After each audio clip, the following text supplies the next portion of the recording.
La batalla de cada hombre joven. Capítulo 9. La larga caída de Steve. Cuando yo, Steve, tenía 11 años de edad, era un niño bastante bueno. Había aceptado a Jesús como mi Salvador cuando tenía 9 años en una alegre marcha hasta el altar, y vivía como se supone que la mayoría de los niños cristianos deben vivir. Claro, se me olvidaba sacar la basura de vez en cuando y aún decía algunas malas palabras en ocasiones, pero eso era lo más malo que hacía. Era uno de los niños más felices de los alrededores.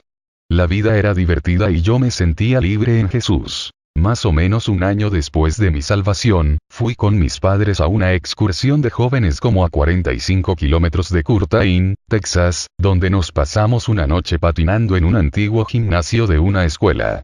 Ese distrito escolar era un poco pobre, así que recaudaba algo de dinero permitiendo que otros grupos fueran, y destruyeran el piso del gimnasio de esta manera.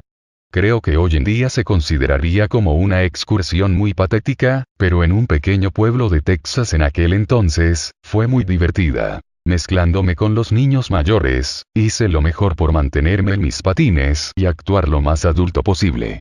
No hice ninguna de las dos cosas muy bien, pero al menos lo intentaba. Muy pronto, durante un momento en que estábamos todos patinando, me encontré tambaleándome hacia adelante y hacia atrás como un gusano fuera de la tierra. En el preciso momento que estaba a punto de caer, dos suaves ángeles llegaron a mi lado y mantuvieron mis pies sobre mis patines. Gabriel y Miguel. No. Eran Nancy Hewitt y Marcia Maillard, dos de las chicas más bellas que jamás había visto en mi vida. El primer contacto con la transigencia. Aunque eran 8 años mayores que yo, algo sucedió cuando me encontré enlazado entre los brazos de estas dos diosas del patinaje. No había sentido nada tan intenso, tan magnífico, desde que caminé al frente de la iglesia para aceptar a Cristo. Hasta entonces, pensaba que nada podía sentirse tan bien como hacerse cristiano, pero patinar alrededor de la pista con estas chicas perfectas fue el descubrimiento de que hay algunas cosas en este mundo que pueden hacer que una persona se sienta verdaderamente bien. Después de esa noche, decidí que quería sentirme en verdad bien. Y esa noche decidí comenzar a buscar todas las cosas que se sentían bien. Quería experimentarlas todas, pero pensé que tendría que transigir un poquito para probarlas. Es triste, pero sentí que estaba dispuesto a alejarme de Dios si me llevaba a más de esos placeres celestiales. Recordándolo, creo que puedo decir que volverme cristiano no produjo un carácter instantáneo en mí, y fue la ausencia de carácter lo que pavimentó el camino de la transigencia. La transigencia es una asesina que al principio parece inofensiva. Sin embargo, cuando transiges y haces algo pequeño que sabes que no está bien, es raro que se mantenga pequeño o que termine allí. Se vuelve cada vez más fácil elegir el camino equivocado la siguiente vez. Entonces parece que el camino equivocado lo comienza a elegir a uno. Los alcohólicos lo explican de esta manera. Primero un hombre toma un trago, entonces el trago toma un trago, y luego el trago toma al hombre. Lo que al principio parece medicina líquida, al final envenena. Vimos el mismo proceso en el deslice de Fred por la resbalosa pendiente del sexo prematrimonial.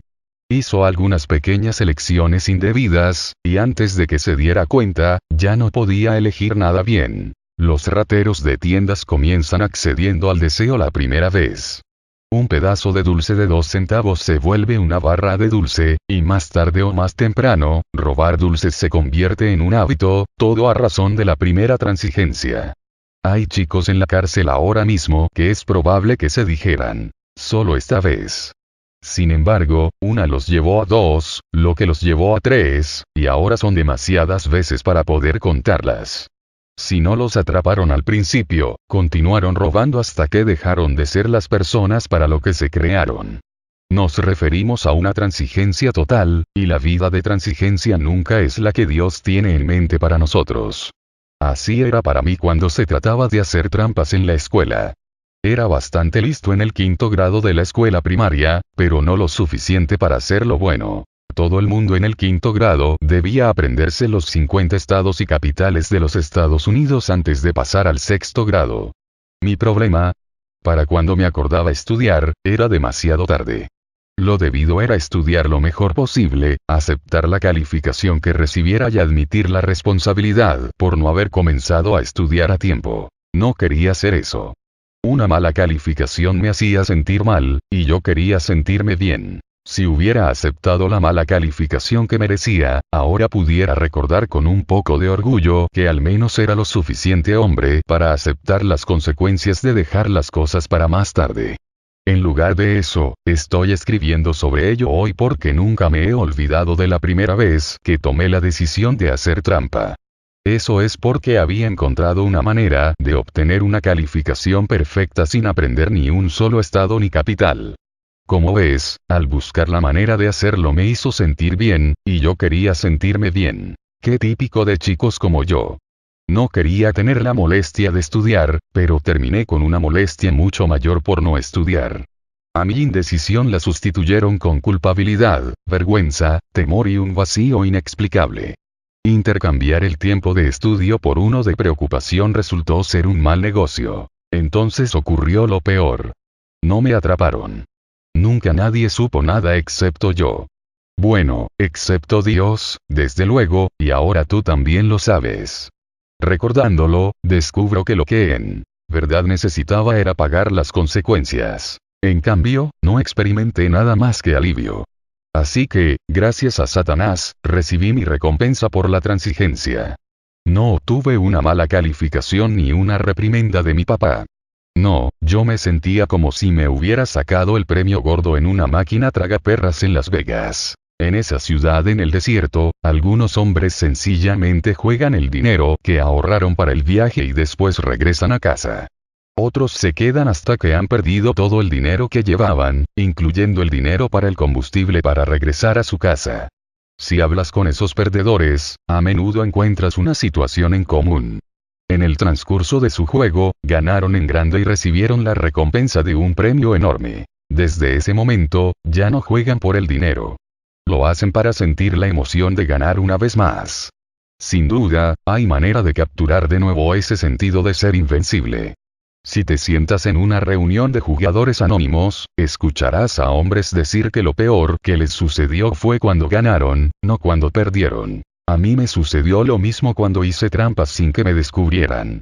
Cuando recibí la buena calificación que no merecía, era como si la luz roja encima de mi máquina tragaperras en Las Vegas se hubiera encendido, las campanas hubieran comenzado a sonar y las sirenas hubieran comenzado su bullicio. Había ganado en grande. El sentido de poder que experimentaba por haberle ganado al sistema escolar de Brazos Valley era inmenso. Sin embargo, no le había ganado al sistema de Dios. En el sistema de Dios, cuando haces lo debido, Él te protege de las malas consecuencias que resultan de seguir tus impulsos, tus sentimientos y tus deseos. Cristo te ama y desea protegerte a fin de guiarte a lo mejor que Él tiene que ofrecer. Yo no pensaba de esa manera. Creía que era una excepción a la regla y que estaba exento del sistema de Dios, pero no era así. Nadie lo está. Más tarde o más temprano, pagas el precio y sufres las consecuencias de la transigencia. Consecuencias retrasadas. Digamos que hiciste algo tonto, como poner tu mano en el fuego. Si dejas tu mano en las llamas por suficiente tiempo, sentirás enseguida las consecuencias de intenso dolor. Una acción aún más tonta, sin embargo, sería pensar que eres diferente y más fuerte que todo el mundo, y creyeras que puedes poner tu mano en el fuego y no quemarte. Como todo el mundo sabe que las consecuencias del fuego son inmediatas, pocos hombres juegan con el fuego. A pesar de eso, el pecado tiene un horario diferente. Es probable que peques por años y nunca sufras las consecuencias, pero estas vendrán. Hubiera deseado que alguien me hubiera dicho que las consecuencias quizá no aparecerían por muchos años. Hubiera deseado que alguien me hubiera dicho que Dios quería que lo obedeciera por amor y fe, y no solo para evitar el dolor inmediato. Como no hubo consecuencias inmediatas cuando hice trampa en el 5º grado, pensé que no había consecuencias en lo absoluto. Así que la próxima vez que tuve la opción, hice trampa de nuevo. Me sentía muy bien burlando la vigilancia y moviéndome adelante. Sin embargo, si observas mi vida 10 años más tarde, me verás graduándome de la universidad con un título en una materia que yo no tenía la intención de utilizar. Me habría gustado graduarme con un título en música, que quizá me hubiera llevado a una carrera en ópera u obras musicales en Broadway, pero no podía aprender un idioma extranjero, lo cual era un requisito para adquirir un título en música. Después de hacer trampa todos esos años, nunca había aprendido a estudiarlo bastante bien, así que tuve que abandonar la escuela de música y buscar otra asignatura principal. Eso no es todo. Me gradué de la universidad con el título más fácil que encontré, solo para escapar. Las consecuencias de la transigencia cayeron sobre mí con un aplastante golpe. Necesito enfatizar esta verdad importante. Si basas tu vida en querer sentirte bien, en cualquier momento que algo se siente bien, pensarás que es aceptable. Cada vez que no hay consecuencias, pensarás que es aún más aceptable. Es una gran tentación vivir de esa manera. El mundo siempre te está diciendo a gritos que hagas lo que quieras cuando tú quieras. Si te hace sentir como quieres, sigue adelante. Así que yo nunca retrasaba mi gratificación. Mi meta suprema en la vida era sentirme bien, por lo cual hacía trampa en lugar de estudiar. Esta propensión causó que desperdiciara mi educación en vez de prepararme para una gran carrera en la música. Desperdiciando 4 años de una educación universitaria muy cara no era nada, sin embargo, comparado a lo que me esperaba en otras partes de mi vida. La primera decisión de hacer trampa sobre los 50 estados y sus capitales me llevó a un dolor mucho mayor fuera de clase que lo que jamás había experimentado en una escuela. A pesar de lo molesto que es admitirlo, mi poca disposición a retardar la gratificación incluso causó la muerte de un niño, mi hijo o hija que no había nacido. Me causa pena decir esto hoy, pero hizo falta la muerte de mi hijo para que yo aprendiera algunas duras lecciones que desesperadamente deseo que aprendas para que no cometas los mismos errores que yo cometí. Lo que me enseñó un amigo. Como mencioné, yo era un buen niño con una fe llena de vida hasta que cumplí los 11 años de edad y comencé a hacer mis propias reglas. Cuando no me atraparon haciendo trampa, pensé que quizá algunas de las cosas que papá y mamá llamaban indebidas, quizá no fueran tan malas después de todo. Alrededor del mismo tiempo en que comencé a tomar esas primeras decisiones de transigir por cualquier cosa que me hiciera sentir bien, descubrí la masturbación. Un amigo me enseñó cómo hacerlo. Nunca antes había escuchado sobre esta práctica. Mis padres nunca hablaban sobre la sexualidad y mis 2 hermanos mayores tampoco me dijeron nunca nada. Jamás había tenido un orgasmo ni tenía idea de lo que era eso, pero mi amigo parecía saberlo todo. Recuerdo muy bien la noche. Habíamos ido a la casa de al lado, que era la casa de su abuela, para comer pan casero cubierto de mantequilla y miel. Tomamos el pan empapado en miel y subimos a una casita en un árbol en el patio. Comíamos acostados en esta oscura y pequeña casita fuera de la casa. Después de terminar, él me dijo que había aprendido a hacer algo que se sentía muy bien. Me dijo que todo lo que tenía que hacer era meter mi mano en mi pantalón y frotar mi pene para arriba y para abajo. Si seguía haciendo eso, me sentiría cada vez mejor, y luego saldría algo, y cuando eso sucediera, me sentiría verdaderamente bien. Sin embargo, primero tenía que hacer que mi pene estuviera duro para poder comenzar. Pensé que todo esto parecía extraño pero, como siempre, probaría cualquier cosa con tal de sentirme bien, así que abrí mi pantalón. Tenía que poner mi pene duro, ¿no es así? Sabía muy bien cómo hacer eso. Tenía algunas fotos guardadas en mi mente que enseguida recordé y las vi como si las viera por primera vez. Eran fotos de mujeres desnudas que había visto pegadas en las paredes del taller de mi abuelo. Desde que tenía 4 o 5 años de edad, me encantaba entrar en ese taller lleno de tornos y prensa donde abuelo hacía herramientas para sacar tuberías rotas de pozos de petróleo. La pared de su oficina estaba adornada con fotos de mujeres desnudas, y yo miraba asombrado a esas voluptuosas mujeres desnudas. Mis favoritas eran las que usaban cascos y operaban maquinarias. También había un dibujo de la cara de una india con una imagen escondida de una mujer desnuda para los que la miraban con detenimiento. Yo lo hice y crecí encantado de ver la forma desnuda del sexo opuesto. A mi abuelo no le preocupaba tener esas fotos a la vista de todos. Al fin y al cabo, el taller era su territorio. Mientras tanto, yo pensaba mucho en esto, aunque hasta el día de hoy, no comprendo cómo mi padre permitía que yo entrara al taller de mi abuelo. Mi padre no tomaba ni fumaba y era diácono y maestro de la escuela dominical de una iglesia bautista. No tenía sentido que él permitiera que mis hermanos y yo viéramos fotos de mujeres desnudas, pero mi abuelo era un hombre fuerte y testarudo. Quizá mi padre se sentía muy débil para enfrentársele. ¿Quién sabe? Todo lo que sé es que esas fotos impactaron muchísimo en mi vida y afectaron la manera en que terminé viendo a las mujeres. Solo el hecho de que un hombre pudiera poner fotos de mujeres desnudas en su pared hizo una enorme declaración sobre las mujeres. En primer lugar, como ninguna de esas mujeres era su esposa, eso significaba que las mujeres desnudas eran propiedad pública. Eran artículos, cosas, objetos para que todo el mundo las viera. En segundo lugar, esas imágenes significaban que eran objetos que los hombres podían utilizar para su placer. Esas fotos tal vez no le parecían muy significativas a mi abuelo, pero en verdad cambiaron la manera en que yo veía a las mujeres, y estoy hablando de todas las mujeres, no solo de las modelos de grandes senos en esas fotos. Comencé a ver a las mujeres como algo menos que humanas, como si fueran un poquito menos que los hombres. Cuando llegó el momento de recordar esas fotos en la casita del árbol, podía hacerlo al instante. Todo lo que tenía que hacer era transportar mi mente al taller de mi abuelo, y eso era bastante fácil. Recuerdo que todo se sentía bien y, tal como mi amigo me prometió, algo sucedió que se sintió muy bien, y esa cosa salió. Recuerdo pensar que nunca me olvidaría de esa noche, y no se me ha olvidado. Recuerdo que quise hacerlo de nuevo y, antes que terminara la noche, lo hice, aunque tenía el presentimiento que lo que había hecho estaba mal. Sabía una cosa. No lo iba a sacar en una conversación ni hablar con alguien sobre aquello. Se mantendría un secreto entre mi amigo y yo. Todo el mundo tiene una historia diferente sobre cómo aprendieron acerca de la masturbación, pero más importante que cómo lo aprendiste es lo que sucedió después. Cuando aprendiste a masturbarte, no aprendiste a cometer el pecado imperdonable. No participaste en alguna perversión ni hiciste lo que solo hacen los locos.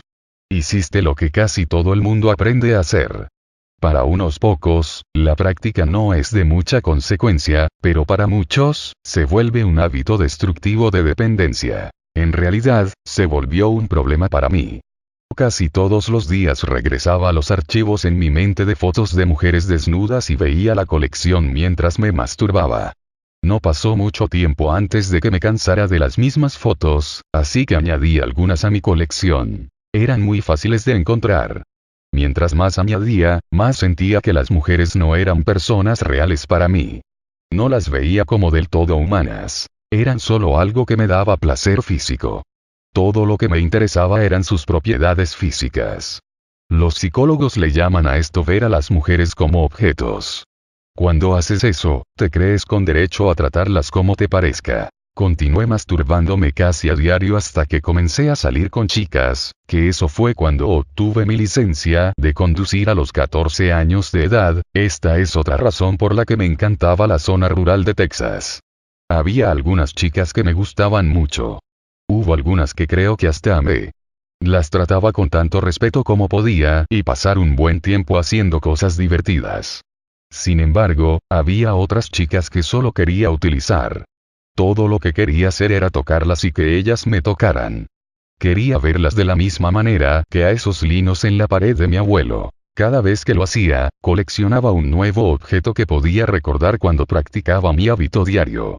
Todo lo que quería era sentirme bien, y había decidido desde mucho tiempo atrás que estaba dispuesto a transigir para sentirme así. Mientras que muchas de las jóvenes con las que salía en la secundaria y en la universidad eran sexualmente puras y se mantenían de ese modo mientras salíamos, siempre estaba manipulando y conspirando, yendo por lo que estaba prohibido. Quería coleccionar nuevas imágenes. Sin embargo, llegó el momento en que yo quise más que este tipo de experiencia. Quería la cosa verdadera. Al final, probé el fruto prohibido cuando entré al periodo promiscuo de mi vida. Cuando tuve relaciones sexuales prematrimoniales, me dio un sentido de control y de pertenencia, como si esas mujeres fueran de mi propiedad. Eran objetos de gratificación, al igual que esas fotos en la pared del taller de mi abuelo. El final del camino. Lo que comenzó como un descubrimiento en una casita en un árbol a los 11 años de edad me llevó a un estilo de vida de promiscuidad y de utilizar a las mujeres.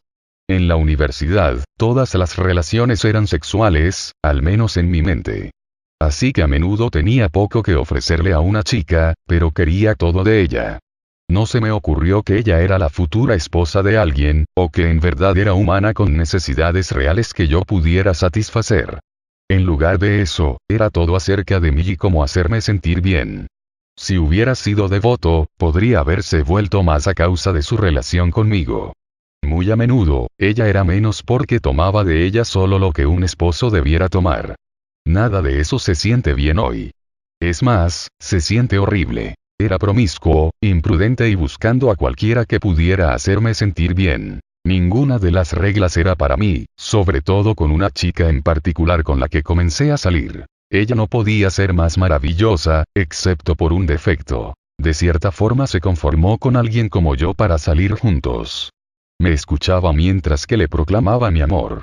En respuesta, me daba todo lo que tenía. A decir verdad, me parecía una persona increíble, hasta que quedó embarazada. Cuando me dio la fatal noticia, al principio no podía creerlo. Era demasiado horrible. Sin embargo, no podía hacer nada para cambiar la realidad. Entonces recordé que había algo que podía hacer para cambiarla. Podía pagar por un aborto, el borrador más grande de los errores sexuales. Luego continuaría con mi vida y eliminaría todo el asunto. Después de muchas discusiones y algunos arreglos sencillos, pagué por su aborto y continué con mi vida. Más o menos. La relación se rompió, como casi siempre ocurre, pero el aborto no me compró la paz. Un sencillo pensamiento me continuaba persiguiendo sin misericordia. No solo había comprado un aborto, había matado a mi propio hijo. Esa llamada masa de tejido era hueso de mis huesos y carne de mi carne. Yo la había destruido. Aunque eso no fue lo peor.